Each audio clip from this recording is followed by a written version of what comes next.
Did you know?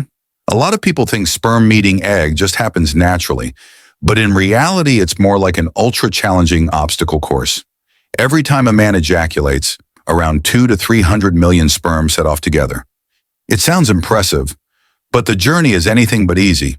They have to get through cervical mucus, dodge the female immune system, and push forward like they're running a crazy obstacle race. By the time they reach the fallopian tubes, only a few hundred are left. Even then, the final challenge isn't over. The egg's outer layer is like a locked door, and sperm have to use their own biological keys, special enzymes, to slowly break through. Only the luckiest, most persistent sperm makes it achieving fertilization. At that moment, the sperm's DNA merges with the eggs, forming a new life starting point, a zygote. That tiny cell starts dividing rapidly, moving toward the uterus, and finally implanting in the lining. That's when pregnancy officially begins. Movie, but this is really how life starts.